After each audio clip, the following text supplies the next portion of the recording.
చెత్త తొలగిస్తాం, సంపద సృష్టిస్తాం. అక్టోబర్ 2 నాటికి లెగసీ వేస్ట్ తీసేస్తామంటున్నారు ఏపీ సీఎం చంద్రబాబు. ఏపీని పరిశుభ్రంగా ఉంచడంతో పాటు రాష్ట్రంలో ఉత్పత్తి అయ్యే చెత్తని సంపదగా మార్చేందుకు కూటమి ప్రభుత్వం కసరత్తు చేస్తోంది. ఇందుకోసం సరికొత్త ఆలోచనలతో ముందుకు వెళుతోంది.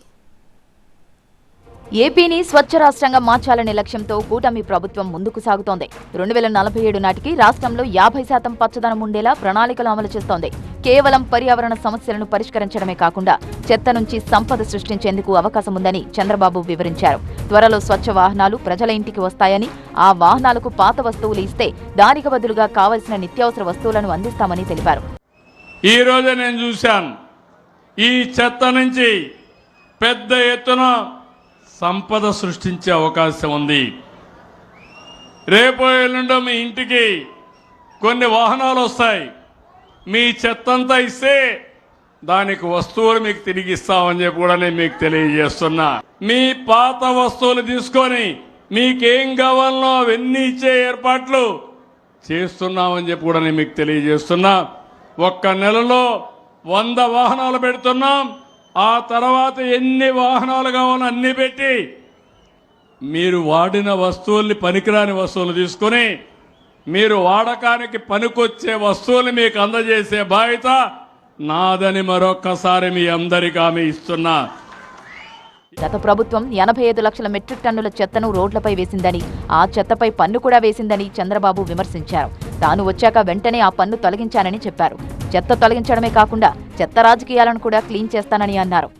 గడిచిన ప్రభుత్వం 85 లక్షల మెట్రిక్ టన్నులు చెత్తంతా రోడ్డు మీద వేశారు. చెత్త మీద పన్ను వేశారు. నేను వస్తానే చెత్త మీద పన్ను తీసేసి 85 లక్షల మెట్రిక్ టన్నులు పూర్తిగా క్లీన్ చేసే బాధ్యత నేను తీసుకున్నాను. చెత్తను నేను క్లీన్ చేశానంటే చెత్త రాజకీయాలను కూడా క్లీన్ చేస్తానని మరొకసారి మీ అందరికీ విజ్ఞప్తి చేస్తున్నా. చెత్త నుంచి సంపద సృష్టించే ప్రణాళికలో భాగంగా రాష్ట్రంలోని పలు ప్రాంతాల్లో వేస్ట్ టు ఎనర్జీ ప్లాంట్లు ఏర్పాటు చేయబోతున్నట్లు చంద్రబాబు ప్రకటించారు. ఇక అక్టోబర్ 2కు మున్సిపాలిటీలు, జూన్ 26 నాటికి ఏపీని ప్లాస్టిక్ ఫ్రీ రాష్ట్రంగా మార్చడమే తమ లక్ష్యమన్నారు చంద్రబాబు.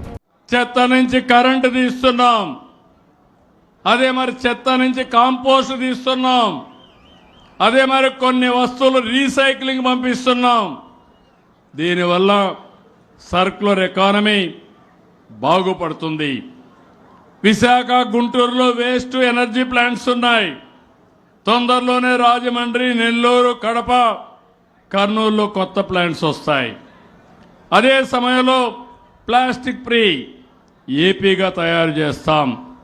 అక్టోబర్ 2కి మున్సిపాలిటీలు, జూన్ 26కి రాష్ట్రాన్ని మొత్తం ప్లాస్టిక్ ఫ్రీ రాష్ట్రంగా చేస్తామని చెప్పి కూడా నేను మీకు తెలియజేస్తున్నా.